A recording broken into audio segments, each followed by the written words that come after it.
जैसा कि आप लोग जानते हैं, इंडिया में सेक्स एजुकेशन काफ़ी अनकॉमन है, मगर बाहर के देशों में ऐसा नहीं है।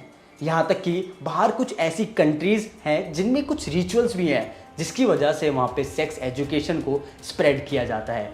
मगर इंडिया में तो सेक्स एजुकेशन को जैसे टैबू बना रखा है।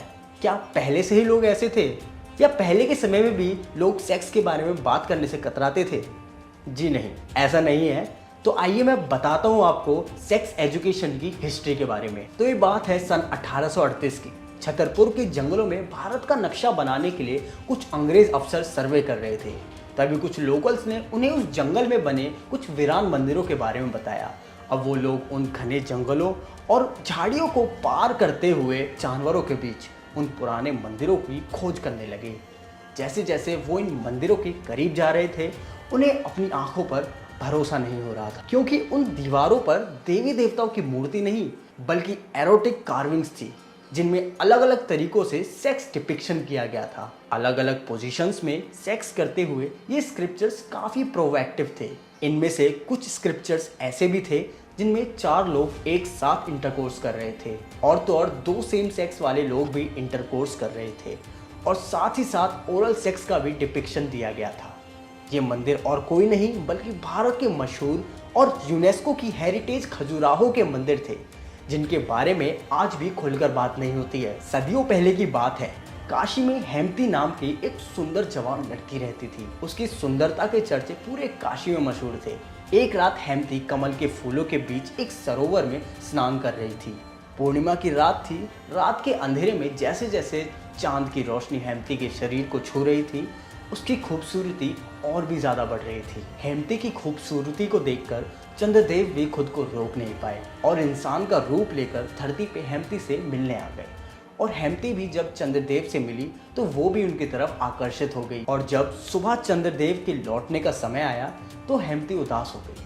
तब चंद्रदेव ने उन्हें दिलासा देते हुए ये कहा कि वो एक पुत्र को जन्म देगी जो उनके प्रेम की निशानी होगी। लेकिन बदनामी और समाज की बंदिशों के बारे में सोचकर हेमती, उसके मन में बस एक ही प्रश्न था कि चंद्रदेव के धरती से चले जाने के बाद वो इस बच्चे को अकेले कैसे पालेंगी।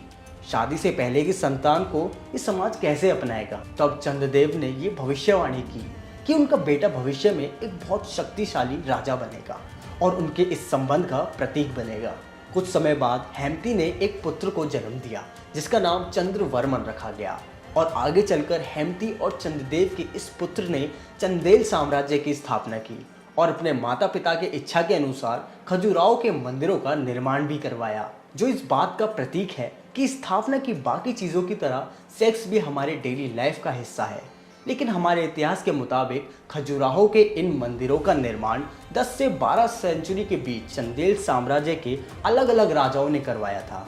ये मंदिर मध्य प्रदेश की छतरपुर डिस्ट्रिक्ट के एक छोटे से शहर खजुराहो में बना है। खजुराहो ये नाम संस्कृत के शब्द खर्जर वाहक से लिया गया है, जिसमें खर्जर यानी खजूर और वाहक मतलब कैरियर। वहाँ के लोकल्स की माने तो इन मंदिरों के द्वार खजूर के पेड़ के फार्म में थे जो सोने के थे, और इसलिए इन मंदिरों को खजुराहो का नाम मिला। वहीं दूसरी तरफ कुछ लोगों का ये भी मानना है कि जिस शहर में ये मंदिर बसा है वो शहर चारों ओर से खजूर के पेड़ों से घिरा हुआ है, और यही कारण है कि इन मंदिरों को खजुराहो नाम से जाना जाता है। इस मंदिर की कई विशेषताओं में से एक इसका आर्किटेक्चर भी है, जो नगर स्टाइल ऑफ आर्किटेक्चर से इंस्पायर है। लेकिन खजुराहो सिर्फ अलग अलग मंदिरों या इसके आर्किटेक्चर के कारण ही फेमस नहीं है, या यूँ कहें कि काफ़ी इनफेमस है, क्योंकि यहाँ की दीवारों पर एरोटिक कार्विंग्स हैं। और एरोटिक कार्विंग्स या स्कल्पचर्स यानी ऐसे फिगर्स हैं जिसमें सेक्स करते हुए डिपिक्ट किया गया है। खजुराहो के मंदिरों को लेकर कई बार डिबेट्स होती हैं, और अक्सर ये सवाल उठता है कि मंदिर जैसी पवित्र जगह पर ऐसी कार्विंग्स क्यों हैं। भारत एक ऐसा देश है जहाँ पे सेक्स की बात करना भी गलत माना जाता है, तो वहाँ के प्रोमिनेंट मंदिरों पर ऐसी कार्विंग्स क्यों हैं? क्या ये सवाल वैलिड है? लोगों के हिसाब से खजुराहो के इन मंदिरों को सेक्सुअल और एरोटिक स्कल्पचर से ही सिग्निफाई किया जाता है। लेकिन यहाँ हर जगह सिर्फ एरोटिक कार्विंग्स ही नहीं है, बल्कि बाकी मंदिरों की तरह देवी देवताओं की मूर्तियाँ भी हैं और डेली लाइफ से रिलेटेड कार्विंग्स भी हैं। और जो कुछ भी एरोटिक स्कल्पचर्स और कार्विंग्स हैं वे सिर्फ मंदिरों के बाहरी दीवारों पर हैं। वहाँ के 10% के अलावा बाकी मूर्तियाँ और नक्काशी एक इंसान की डेली लाइफ को रिप्रेजेंट करती हैं, जैसे एजुकेशन, लाइफ, डेथ, शादी और स्पिरिचुअलिटी। हिस्टोरिकल रिकॉर्ड्स के मुताबिक इन मंदिरों के निर्माण में लगभग 100 साल लग गए थे। 12वीं शताब्दी में जब ये मंदिर बनकर तैयार हुए थे तब यहाँ 85 मंदिर थे, जो कि लगभग 20 स्क्वायर किलोमीटर एरिया में फैले हुए थे। लेकिन आज यहाँ केवल 20 मंदिर बचे हैं। इन 20 मंदिरों में हिंदू भगवान जैसे शिव जी, विष्णु जी, देवी के मंदिरों के साथ साथ जैन तीर्थकारों के मंदिर भी हैं। यहाँ कई सारे फेमस टेम्पल्स भी हैं, जैसे कंदारिया महादेव मंदिर, 64 योगिनी मंदिर, लक्ष्मण मंदिर, आदिनाथ मंदिर, देवी जगदम्बा मंदिर और मंतकेश्वर मंदिर। ऐसा माना जाता है कि मंतकेश्वर मंदिर में स्थापित शिवलिंग की जो ऊंचाई है वो हर साल बढ़ जाती है। सिर्फ यही नहीं, इस बात को प्रूव करने के लिए हर साल कार्तिक पूर्णिमा के दिन उस शिवलिंग को नापा भी जाता है। अब लोगों का मानना यह भी है कि इस शिवलिंग की स्थापना एक अद्भुत मणि के ऊपर की गई है और यह जितना जमीन के ऊपर है उतना ही जमीन के नीचे भी है।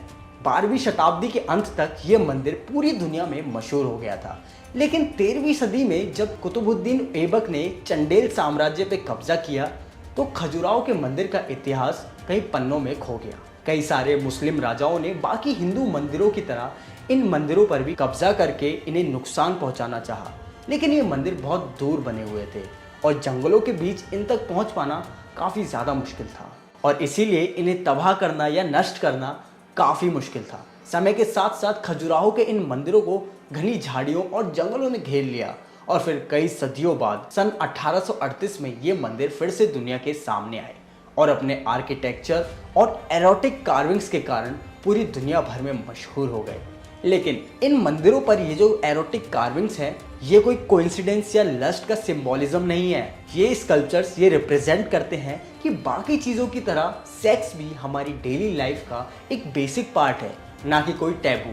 ऐसा कहा जाता है कि पुराने समय में जब राजा महाराजा इन मंदिरों को विजिट करते थे तो ये कार्विंग्स अपने एक्साइटमेंट के लिए यूज़ करते थे, जैसे कि आज के समय में लोग पॉर्न देखना पसंद करते हैं। इसके अलावा कुछ लोगों का ये भी मानना है कि पहले लोग सबसे ज़्यादा मंदिरों में जाते थे और इसीलिए ये कार्विंग ज़्यादा से ज़्यादा लोगों को सेक्स एजुकेशन देने का एक माध्यम था। और तो और यहाँ सिर्फ अपोजिट सेक्स वाले एरोटिक स्क्रिप्चर्स ही नहीं थे, बल्कि सेम सेक्स वाले लोगों के इस मंदिर की बाहरी दीवारों पर बने जो स्कल्पचर्स हैं वो इन 3 चीज़ों को सिंबलाइज करते हैं। ये जो 3 पिलर्स हैं वो मुख्य मंदिर में प्रवेश करने से पहले हमारी सारी एनर्जीज को कॉन्सेंट्रेट कर देती है और फिर मंदिर के अंदर जाने के बाद हम इन एनर्जीज को ऑब्जर्व करके मोक्ष यानी अल्टीमेट गोल की तरफ बढ़ सकते हैं। मंदिर की बाहरी दीवारों पर बनी ये सारी मूर्तियां मोक्ष के रास्ते में हमारे लिए बाधा बनती हैं।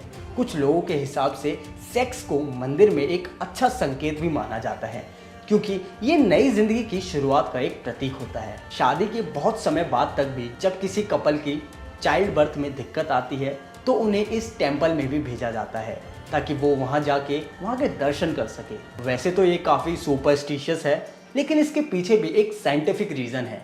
इन मंदिरों को विजिट करने के बाद यहाँ के एरोटिक स्कल्पचर्स आपकी हिडन डिज़ायर्स को बाहर लाते हैं और इसे बढ़ाते हैं, जिसकी वजह से चाइल्ड बर्थ के जो चांसेस हैं वो बढ़ जाते हैं। लेकिन एरोटिज्म और स्पिरिचुअलिटी का एक दूसरे से जुड़ा होना कोई नई बात नहीं है।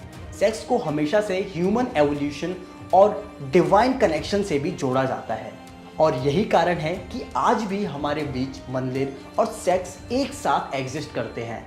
खजुराहो के मंदिर पर बने 10% एरोटिक स्कल्पचर्स इस बात का प्रतीक है कि प्लेजर एक नॉर्मल टेंडेंसी है। मंदिर की बाहरी दीवारों पर हर तरीके की कार्विंग्स हैं जो ये बताती हैं कि सेक्स और सेक्सुअल डिज़ायर केवल सरफेस लेवल थॉट्स हैं, जो एक इंसान की ज़िंदगी का बहुत ज़रूरी हिस्सा तो नहीं पर एक हिस्सा ज़रूर है। अगर आप भी चाहते हैं कि सेक्स एजुकेशन को इंडिया में भी नॉर्मलाइज किया जाए, ना कि इसे टैबू माना जाए, तो इस वीडियो को ज़्यादा से ज़्यादा शेयर करें और चैनल को सब्सक्राइब करें।